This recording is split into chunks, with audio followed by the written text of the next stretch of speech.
Assalamualaikum warahmatullahi wabarakatuh.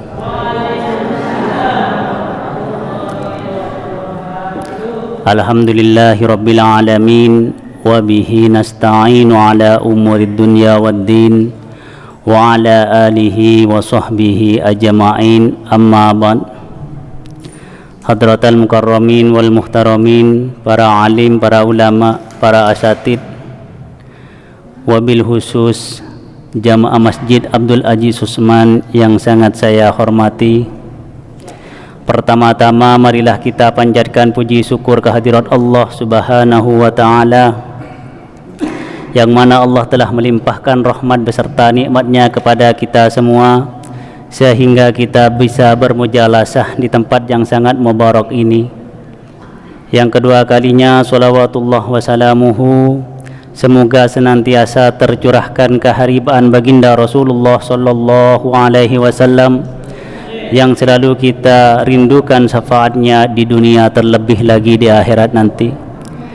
Yang ketiga kalinya, sebelum kita memulai belajar bersama ini, marilah kita tawassul terutamanya kepada junjungan kita yakni Nabi Muhammad dan juga kepada guru-guru kita, dengan harapan semoga ngaji bersama ini mendapat syafaat dan juga mendapat barakah dari Allah Subhanahu wa taala. Amin amin ya rabbal alamin. Al-Fatihah.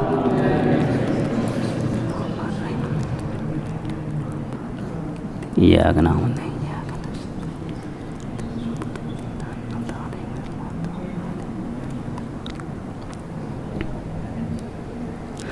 Adapun tema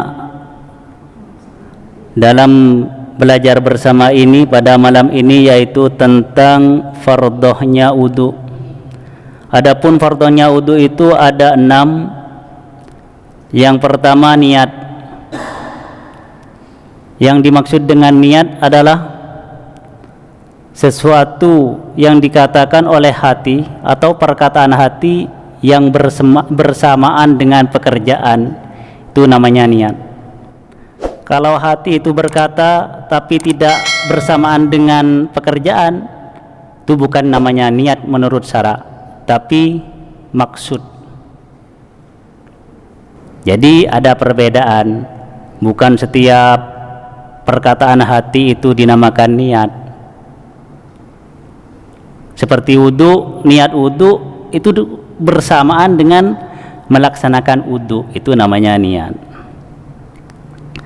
Tapi kalau niat wudu tidak bersamaan dengan melaksanakan wudu, itu bukan niat tapi bermaksud untuk berwudu. Lain. Jadi yang menjadi fardhu di sini adalah niat, bukan maksud. Yang nomor 2 yaitu membasuh muka. Niat itu syaratnya harus bersamaan dengan membasuh muka. Kenapa kok niat harus bersamaan dengan membasuh muka? Karena membasuh muka adalah perkara yang pertama harus kita lakukan di dalam wudu, sedangkan niat harus dilaksanakan bersamaan dengan perkara yang dilaksanakan pertama kali dalam wudu. Jadi niatnya itu harus pertama kali membasuh muka, itu harus niat. Kalau membasuh muka belum niat,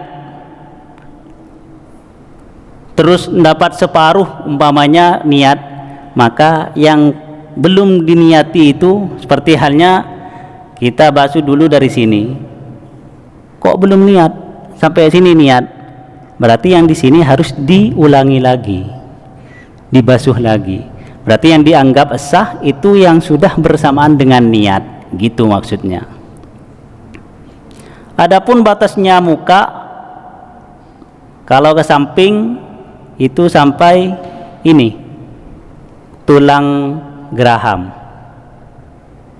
Ini harus basah semua. Ini bukan sini muka itu. Kadang anak-anak cuma ambil enaknya saja gini, seret, sudah. Itu tidak cukup, karena yang menjadi fardhu itu muka, semuanya muka, adapun batasnya sampai sini.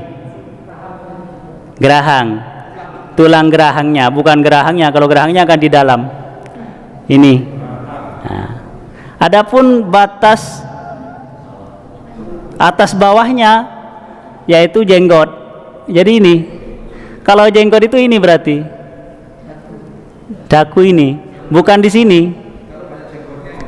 Ah, itu jenggotnya nanti ada pembahasan lagi, tenang. Atasnya tumbuhnya rambut, tapi waliban.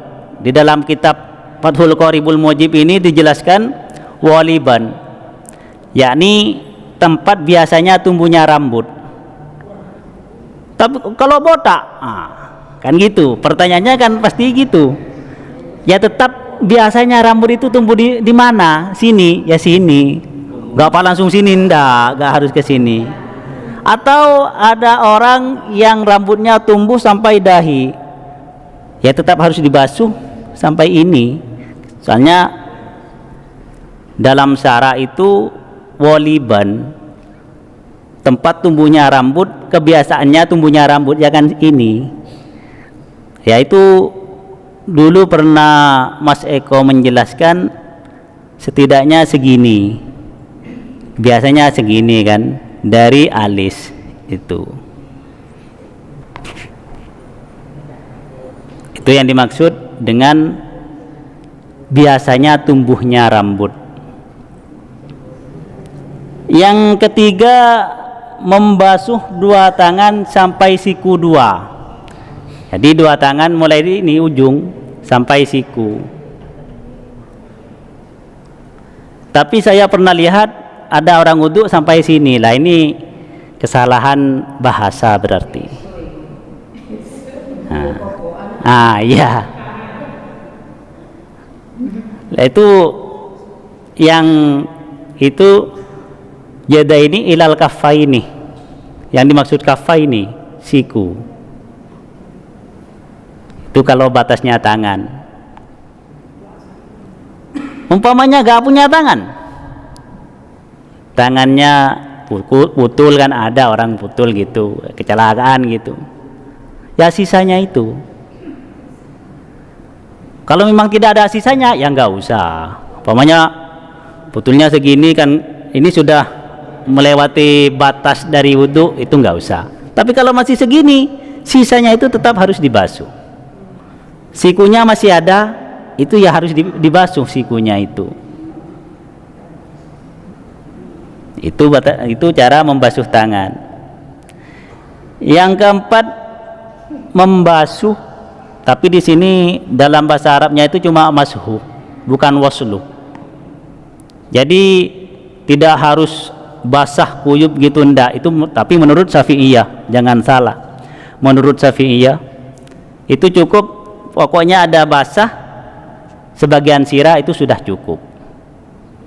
Tapi menurut Malikiyah sama Hanafiyah itu tidak cukup, harus semuanya sirah, harus dibasah semua.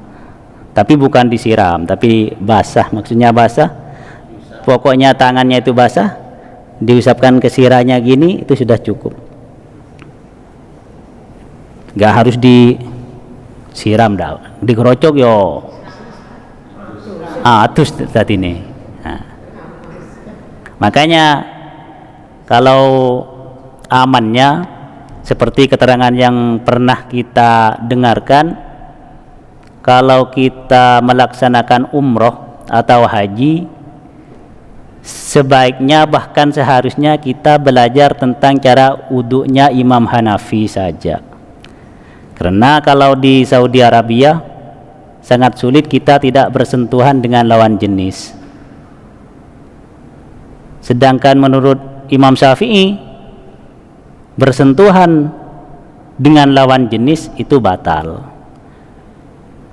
atas dasar Al-Quran. Apa itu bertentangan dengan hadis? Tidak. Itu sama-sama mujtahid. Menurut Imam Hanafi, kalau bersentuhan, yang batal yang nyentuh lebih dahulu. Tapi kalau kita mau batal wudunya, mau ikut Imam Hanafi, ya cara wudunya harus ikut Imam Hanafi juga, karena ikut imam itu harus satu paket. Gak boleh cara wudunya ikut Imam Syafi'i, batalnya ikut Imam Hanafi, itu gak boleh. Madhab semuanya tidak memperbolehkan kalau seperti itu. Nah, sekarang masyarakat ada yang mengambil langkah seperti itu, ada. Nah, itu termasuk langkah yang kurang dibenarkan. Sakar PDW, ya masalah keterima nih, ya terserah Allah nih masalah ini. Cuma syarat keterimanya ibadah itu kan tahu ilmunya. Lah kita bisa tahu ilmu hadis, ilmu Al-Quran, kalau tidak dari ulama, dari siapa? Orang kita tidak ngikuti zamannya Rasulullah, kan gitu. Oh ini tidak ada nas hadisnya, tidak ada gininya. Lah itu sesuatu yang kurang bisa kita ambil. Kenapa? Kalau kita berpedoman sama nas hadis tanpa ulama, terus kita tahu dari mana hadis itu kalau tidak melalui ulama, kan gitu. Bisa-bisa hadis yang kita ambil hadisnya sendiri, bikinan sendiri, itu bukan hadis namanya, karangan itu. Yang dimaksud hadis itu perkataan Nabi, perbuatan Nabi, sesuatu yang disetujui oleh Nabi, itu namanya hadis. Lah kita tahu bahwa itu pernah dilakukan Nabi, itu dari ulama. Makanya Rasulullah mengenaskan al-ulama'u warasatul anbiya. Ulama itu adalah pewarisnya para nabi. Jadi kalau ada orang mengajak untuk membenci ulama, berarti orang itu sudah menyimpang dari ajaran Rasulullah. Sedangkan Rasulullah sendiri mengenaskan al-ulama'u warasatul anbiya. Rasulullah mengatakan bahwa ulama itu warisannya para nabi. Kok kita harus jauhi? Kan berarti bersimpangan dengan ajaran Rasulullah. Itu. Terus yang keempat, sudah ya? Oh, kepala ya sudah. Yang kelima, membasuh kedua kaki sampai mata kaki. Itu gampang. Maksudnya nggak tahu kaki sampai mata kaki, itu gampang. Cuma kelainan antara madhab Syafi'i dengan Maliki dengan Hanafi itu dalam segi menyela-nyelai. Menurut Imam Syafi'i menyela-nyelai itu sunat, tapi menurut Imam Hanafi sama Imam Malik itu termasuk wajib. Itu saja. Yang terakhir yaitu tartib. Yang dimaksud tartib itu bukan kanan sama kiri, bukan, jangan salah. Kalau kanan sama kiri itu bukan termasuk yang harus tartib, tapi itu disunnatkan, mendahulukan yang kanan daripada yang kiri, itu sunnat. Tapi yang dimaksud tartib di sini yakni urutan dari muka, urutan yang ini, muka, niat bersamaan dengan muka, terus membasuh semuanya muka, membasuh tangan sampai siku, setelahnya muka. Umpamanya setelah membasuh muka langsung membasuh kaki, ya tidak sah, karena farduhnya harus tartib, urut. Jadi urutannya itu niat bersamaan dengan membasuh semuanya muka, dengan membasuh muka, bukan semuanya. Maksudnya niat dengan bersamaan dengan membasuh muka, terus membasuh semuanya muka, membasuh tangan sampai siku, setelah itu membasuh sebagian sirah, kepala, setelah itu membasuh kaki. Telinga itu termasuk sunat. Tapi banyak orang yang kurang paham tentang telinga. Membasuh telinga ada yang cuma digini-ginikan. Nah, itu tidak sunat itu. Yang sunat, amit ya. Yang sunat itu gini. telunjuk dimasukkan ke dalam, jempol belakang diputar, habis diputar ini ditutupkan. Itu yang dimaksud sunatnya membasuh telinga. Gak cuma gini, ndak, sunatnya memang gini, harus gini.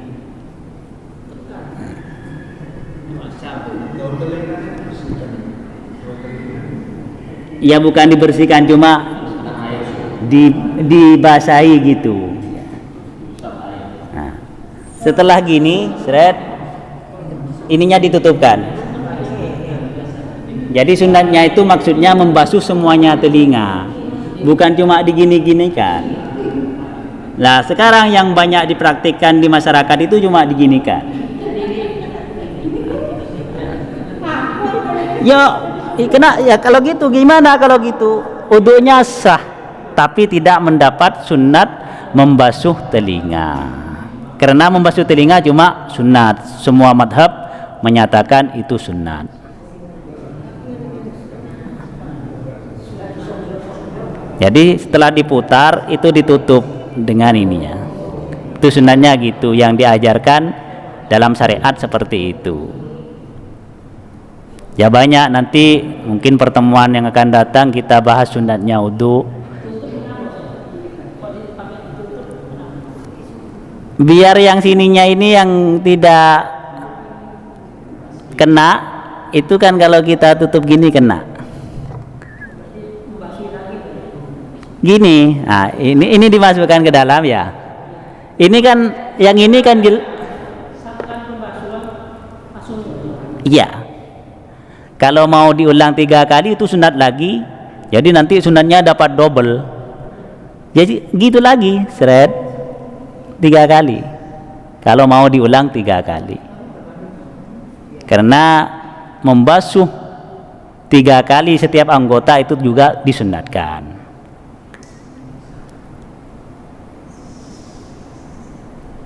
Tuh. Makanya kan banyak yang belum kita pahami, sebetulnya tidak mengerti tapi belum memahami gitu saja, karena mungkin kurang detailnya waktu kita dulu belajar, ya juga saya juga sama-sama belajar. Makanya mari kita di kesempatan yang baik ini, mungkin ada yang kurang paham bisa ditanyakan, mari kita putuskan secara bersama-sama. Mungkin dari bab-bab yang ini, masalah niat atau masalah tartib atau yang gimana, karena banyak yang terjadi di masyarakat itu, sangat banyak sesuatu yang kurang pas dengan tuntunan syariat. Monggo. Ada sebagian orang mengatakan kalau membasuh tangan dimulai dari jari dulu baru ke siku. Ada sebagian lagi yang dari kan pakai pancuran air itu, dari sikut ke jari, itu yang benar yang mana? Kan ada yang betul, kan ada yang gini, ke sikut, ada yang langsung dari sikut ke bawah. Itu yang benar yang mana? Kalau yang afdol itu yang dari jari sampai ke sikut. Tapi yang dari sikut ke bawah juga sah. Kenapa kok gitu?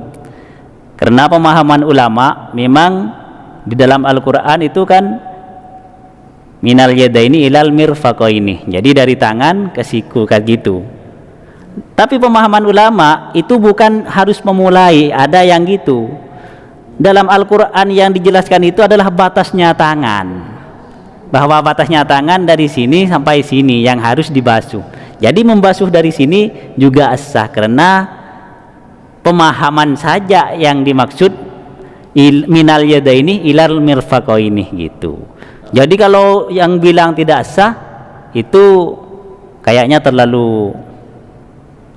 Tapi yang afdal dari jari. Ya, kalau yang afdal ya, soalnya memang lafadznya di situ itu minal yadaini ilal mirfaqaini. Cuma pemahaman ulama itu bukan cara membasuhnya, cuma di situ menjelaskan bahwasanya batas tangan yang harus dibasuh mulai tangan sampai siku gitu. Sepenting baca kafi ya. Ini gak ngerti baca basah. Ndak. Alhamdulillah di sini ini kan bisa kita mengamalkan Al-Quran juga, bersuku-suku kan gitu. Ada suku Madura, ada Pak Arifin yang suku Jawa kan gitu. Saya juga suku campuran kalau saya. Ada suku Batak ini. Alhamdulillah. Jadi bisa saling mengenal.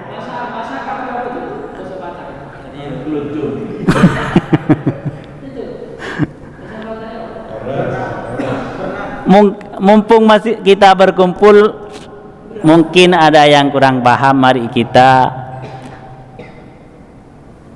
pahami bersama-sama. Kata ini Ustaz, ada orang yang rancu pemahaman mengenai membasuh dengan membasahi.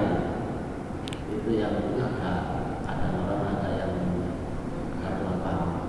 Lama Membasuh dengan membasahi. Membasuh yang bagaimana, yang membasahi itu yang bagaimana? itu kan gini, itu pemahaman, makanya khilaful ulama rahmatan lil ummah kan gitu. Itu makanya sudah saya tadi itu agak menerangkan masalah itu. Yang menurut Imam Syafi'i, membasuh itu basah dengan disiram pun juga sudah cukup. Tapi menurut Imam Malik atau Imam Hanafi harus dibasuh, tidak boleh, tidak cukup disiram. Kalau madhab Syafi'i cukup disiram, yang penting basah. Itu dalam kata Arabnya waslu. Tapi Imam Syafi'i termasuk meringankan kita, cukup dengan disiram. Yang penting disiram dengan air. Kata-kata disiram itu mengalir. Tuh. Jadi kalau sirah diusap, itu meskipun tidak mengalir, yang penting basah itu. Jadi kalau madhab Syafi'i gini, membasuh berarti airnya harus mengalir, gitu saja. Mengusap meskipun tidak mengalir, asalkan basah, gitu. Pemahamnya gitu dalam madhab Syafi'i. Tapi kalau kita bandingkan dengan madhab lain, ya lain lagi. Makanya sebetulnya beda madhab itu jangan kita ambil pusing, jangan membuat kita beda semuanya. Karena 4 madhab itu semuanya sama-sama diakui, sama-sama dibenarkan oleh ulama dunia, bukan ulama Indonesia, ulama dunia. Kalau selain madhab yang 4, wallahu a'lam, tapi kita tidak boleh langsung menyalahkan, asalkan memang betul-betul ada dalil hadis atau dalil Al-Qur'annya yang secara pasti. Kalau dalilnya cuma bikinan sendiri atau dalil Al-Qur'annya dia karang sendiri, lah itu yang tidak boleh. Seperti halnya di Iran. Di Iran itu banyak Al-Qur'an yang dirubah, yang sebetulnya ayatnya harus gini, itu dirubah. Bahkan aliran Islam yang di sana itu ada yang mengakui bahwa Nabi Muhammad bukan utusan Allah, menganggap Allah itu salah dalam mengutus Nabi Muhammad. Yang benar itu Ali katanya. Nah, kenapa kok orang-orang ada yang seperti itu? Itu memang sengaja untuk merusak Islam. Lah kalau orang Islamnya tidak sadar, maka akan cepat dirusak orang-orang seperti itu. Mereka halus cara merusaknya. Kayak Ali Zainal Abidin, cucunya Rasulullah, ibadahnya kan dia top. Tidak apa-apa batu, jenenge batu itu penyakit tidak bisa direm.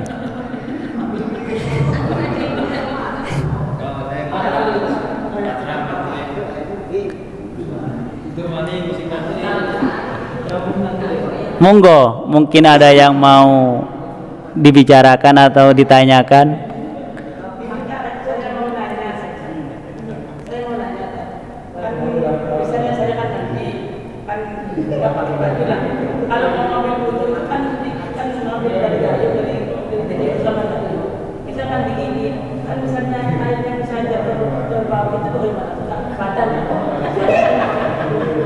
Tidak masalah, tidak masalah.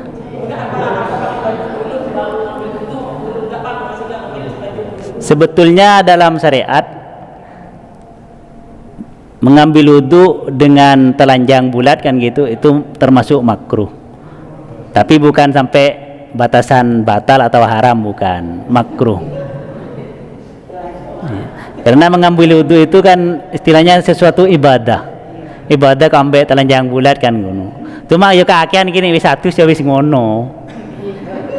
Angil soalnya mesti teles. Ya. Sekalian. Tapi ojo sekalian wong loro ojo. Nek wong loro sama-sama jenis sih gak masalah.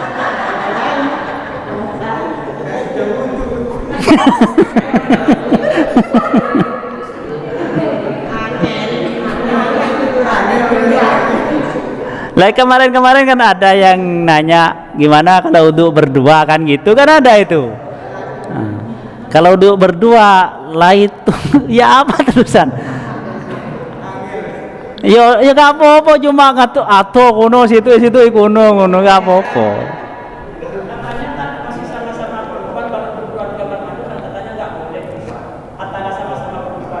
Maksudnya? Ya tidak bolehnya kalau telanjang itu. Lah iya, kalau nggak telanjang ya ada masalah. Kalau maksudnya bukan mandi berduanya yang nggak boleh, kalau sama-sama jenis loh. Yang nggak boleh telanjangnya. Nggak apa-apa, yang penting itu tidak telanjang bulat yang sekiranya kehormatannya itu bisa dilihatkan gitu. Soalnya meskipun podo wedoke kan saiki iki kan akeh.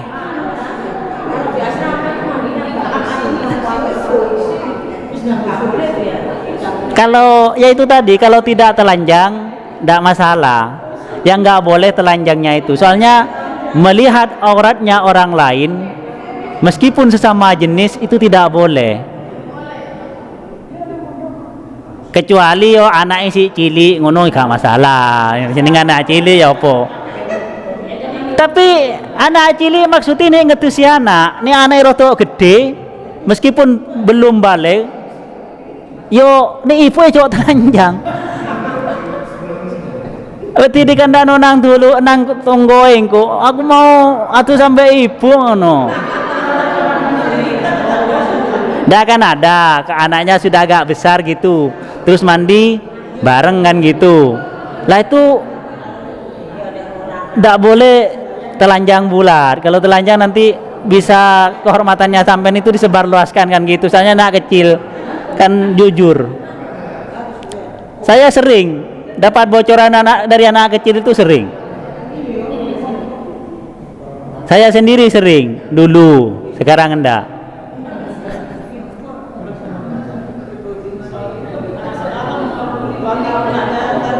Kalau 2 tahun kan masih belum bisa ngomong sama tetangga. Tapi ada yang sudah umur 4 tahun kan gitu kan sudah bisa.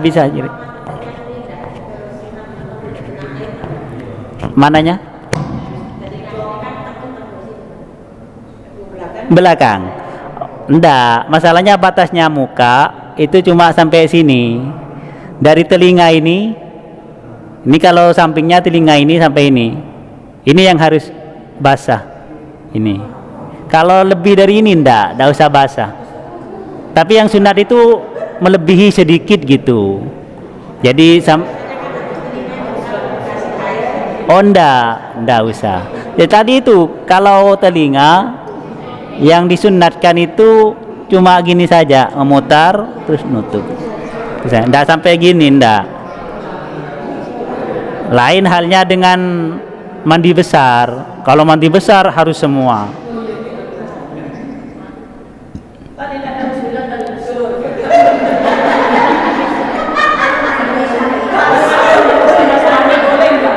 Ya, mandinya. Kalau mandi sama suami boleh, boleh. Mandi sama suami itu tambah romantis, tidak apa-apa. Ya, depannya pun tidak apa-apa. Tapi ada satu syarat. Kamar mandinya bukan kamar mandi umum.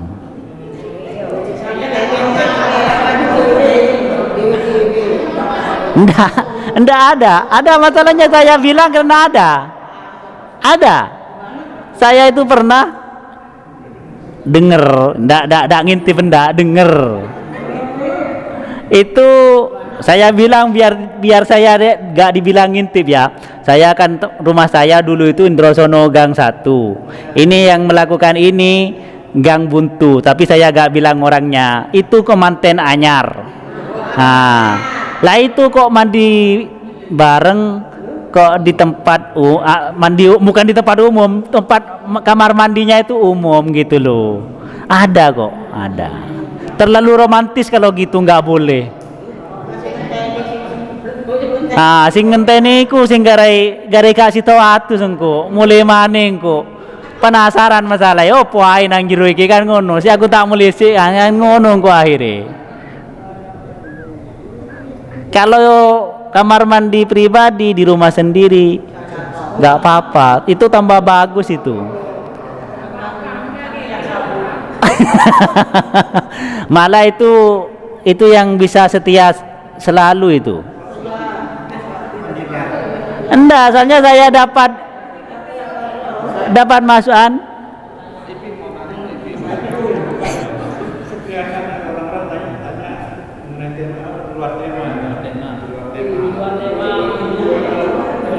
Boleh.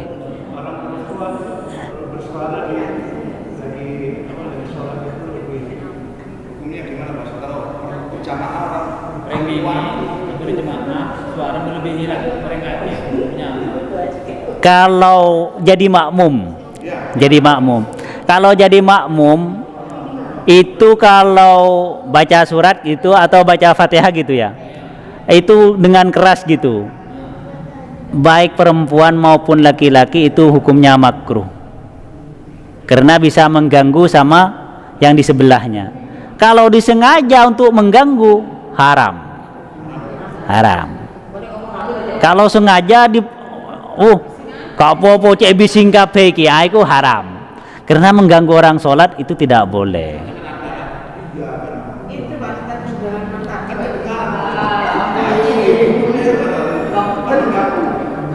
Tapi kalau memang kebiasaannya dia seperti itu, ya dimaklumi, ya makruh gitu. Tapi ya harus dirubah, itu harus dirubah. Tidak boleh terus menerus, kan harus belajar. Nah ini sudah selesai.